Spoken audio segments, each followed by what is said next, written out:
अवतारों के जो देवी देवताओं के जो काल माया से परे हैं, उनके 4 तरह के प्रेमियों के बारे में समझेंगे। तो काल माया से परे जो 5 देव उपासना होती है, आदि शक्ति की, शिव उपासना, विष्णु उपासना, गणेश उपासना, सूर्य उपासना, इनमें 4 तरह के प्रेमी, जहाँ संतों के, जहाँ भगवान के, जहाँ अवतारों के 4 तरह के प्रेमियों में से पहले प्रेमी होते हैं जो कोई ना कोई संसारिक कामना लेके चौकियों में जाते हैं, जुड़ते हैं, लेकिन चौकियों के प्रति जितनी चौकियां उन अपना जो भी उनकी फरियाद है, अरदास है, बेनती है, उसके लिए कितनी चौकियां भरनी चाहिए, क्या क्या नियम है, किस तरह से कृपा होगी, ये सब बातें ना जानते हुए संसार की कोई ना कोई कामना या बहुत सारी कामना को लेके इन देव उपासना से या चौकियों से जुड़ जाते हैं, पीरों फकीरों की, या बाबा बालकनाथ जी की, या माता रानी की, या और किसी अवतार की। लेकिन वो कामनाएं तो बनाते रहते हैं, लेकिन वहां जुड़ के बैठ के वो ज्ञान प्राप्त नहीं करते हैं, जिसके कारण से अगर उन्होंने 10 कामनाएं की, 2 पूरी होगी, 8 नहीं पूरी हुई, तो चलो 1 2 तो होगी, फिर 10 चीजें और मांग लेते हैं, 5 और, तो कोई ना कोई कामना उनकी पूरी होती रहती है और वो मांगते रहते हैं, इसलिए वो धर्म में टिके रहते हैं। लेकिन ये पहली तरह की जो प्रेमी है, ये कभी भी डामाडाल होते हैं और फिर दर दर धक्के खाते हैं कि कभी बाबा जी, बाबा बालकनाथ जी के पास, कभी वैष्णो देवी जाओ, कभी कहीं और जाओ, अलग अलग देवताओं के पास, अलग अलग अवतारों के पास, अलग अलग ग्रंथों पंथों में के स्थान, मंदिर, मस्जिद, गुरुद्वारा, ऐसे धक्के खाते हैं और भटकते ही हैं, क्योंकि इन्होंने कृपा पाने की जो शर्त है वो तो पूरी नहीं की, और कृपा किस तरह से होगी, और ये मेरी फरियाद है, इसके प्रति कितनी चौकियां मुझे भरनी चाहिए जिससे मेरा पाप नष्ट हो, मेरी रुकावटें नष्ट हो, मैं अपनी जो भी प्रॉब्लम्स है, चिंता, परेशानियां, डर, उससे मुक्ति पाने के लिए मुझे उस देवी देवता या उस अवतार या साधु संत महात्मा या पीर पैगंबर या भगवान के प्रति क्या करना था, ये तो समझा नहीं, लेकिन सिर्फ कामना पे कामना में आता गया। और फिर जब वो कामनाएं पूरी नहीं हुई, कुछ तो फिर देवी देवताओं दरबारों में ही कमियां निकालनी, अवतारों में शुरू कर दी, तो और उल्टा ज्यादा पहले ही पाप और दुष्कर्मों की सजा मिली हुई थी,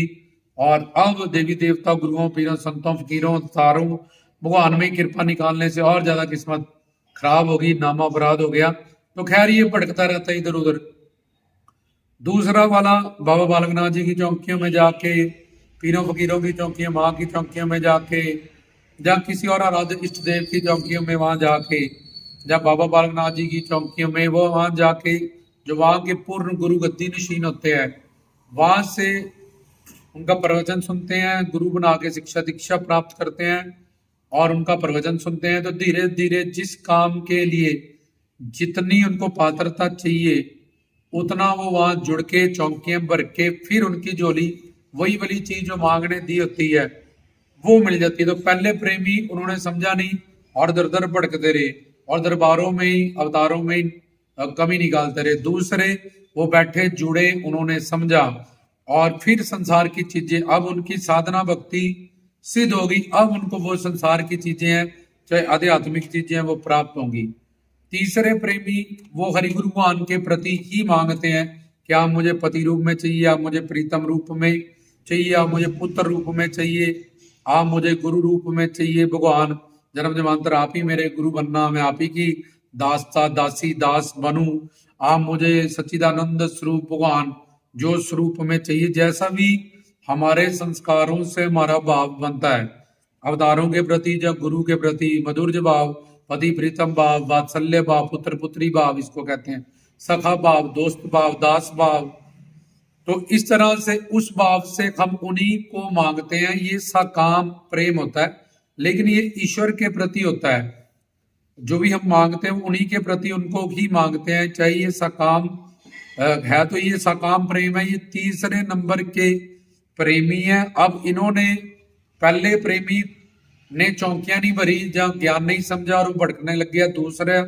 ने वो शर्तें पूरी की और अपनी साधना को, चौकियों को सिद्ध कर लिया। सिद्ध करने के बाद अब उसने संसार की चीजें नहीं मांगी, दौलत शोहरत, पति पत्नी, दौलत शोहरत, पुत्र पुत्री, पति पत्नी, इन चीजों में, इन मोह में लोग ज्यादा फंसे उसने ऐसा नहीं मांगा, उन्होंने उन्हीं के प्रति मांगा, अपने आराध्य इष्ट देव की प्रति और गुरु रूप, क्योंकि गुरु ब्रह्मा गुरु विष्णु गुरुदेव महेश्वरा, गुरु के रूप में ही सारे हमें मिलेंगे, भगवान भी अवतार भी। ये तीसरे नंबर के प्रेमी। और फिर चौथे नंबर के प्रेमी होते हैं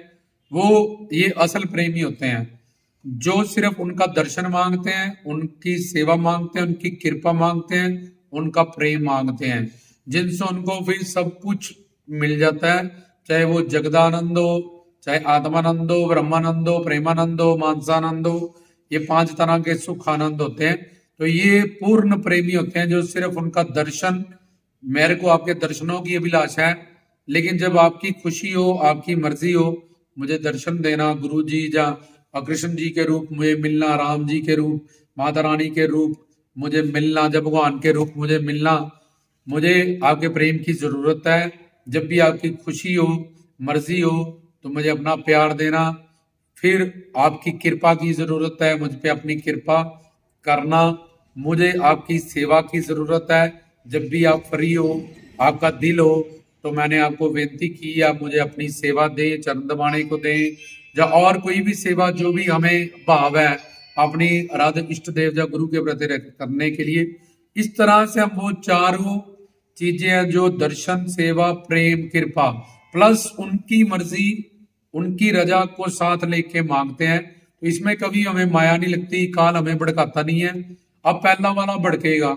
दूसरा वाला संसार की चीजें प्राप्त कर करके भी कर करके तब भी अतृप्त रहेगा, क्योंकि जो सुख शांति प्रेम आनंद उसको उनके हरिगुरु भगवान की दुनिया में सत्संग भजन कीर्तन से मिलना है, जो स्पिरिचुअल चीजें पाके मिलना है, वो सोशल चीजें ही इकट्ठी करता जा रहा है, लेकिन वो मांग मांग के झोलियां भर के भी अतृप्त रहता है। इसलिए अतृप्त रहने से कोई कामना जो उसके अनुकूल नहीं होती, गुरु नहीं पूरी करते हैं जो अवतार, तो वो भी रुष्ट हो जाता है। तीसरा, जो अपनी साकाम चाहते उनके प्रति रखता है, लेकिन उनको अब लाखों लोगों को तारना है, प्रचार करना है, धाम किसी दरबार को सारा कुछ वहां का फाइनेंशियल हिसाब किताब देखना है, मैनेजमेंट देखना, इसलिए अपनी अपनी प्रारब्ध से कोई आगे है, शरणागति से कोई पीछे है। तो कई बार हम उनसे मांगते हैं तो वो उस वक्त हमें वो चीज नहीं दे पाते, क्योंकि वो गुरु हैं, ब्रह्म ज्ञानी हैं और सब समझने वाले हैं। तो उस वक्त हम नहीं समझते कि वो उनके अंदर क्या भाव है, क्या लहर है, वो क्या चाहते हैं। तो उस वक्त हमें वो मना कर देते हैं वो चीजों को, तो हम उदासीन हो जाते हैं, जहाँ हम उलट सोचने प्रतिकूल कि मुझे नहीं मिला, मुझे टाइम नहीं मिला, मेरे साथ नहीं बैठे। तो इससे हमारी साकाम चाहत रखने से थी तो ये पवित्र भगवान के प्रति, लेकिन ये ऐसा भाव फिर हमारे दिल में आ जाता है, प्रतिकूल भाव, जिससे हमें नामा अपराध लग जाता है, फिर भी हम उनके परम प्रेमी नहीं बन पाते। तो जो चौथे वाले हैं, दर्शन, प्रेम, सेवा, कृपा प्लस उनकी मर्जी को साथ जोड़ लेते हैं, तो उनको दर्शन भी मिलता रहता है, सेवा भी मिल जाती है, प्रेम भी मिल जाता है, क्योंकि उन्होंने प्रेम मांगा और उनके अधीन होके मांगा। अब वो काल माया से परे हैं, इसलिए उनको कभी ना माया लगेगी, ना नामा अपराध लगेगा, ना अवतारों के प्रति कभी प्रतिकूल होंगे। तो उनका जो शरणागति, सेवा, प्रेम है, इसी जीवन में सफल हो जाएगा। वो परम चरम सीमा के प्रेमी बन जाएंगे, जिनको गुरु से, अवतारों से, भगवान से सच्चा रूहानी प्रेम मिलेगा और उनका जीवन निहाल हो जाएगा, मालो माल हो जाएगा। ये था 4 तरह के प्रेमी आपको समझाएंगे। हम ज्ञान सुन के, प्रवचन सुन के अपनी कैटेगरी को अगर चाहते हैं कभी भी हमारी बहस गुरु से, संतों से, उनके प्रतिकूल ना हो और उनकी अद्भुत कृपाएं, विशेष कृपाएं, सामान्य कृपाएं, ये सब हम पे बरसती रहे, तो हमें चौथे नंबर पे जाना होगा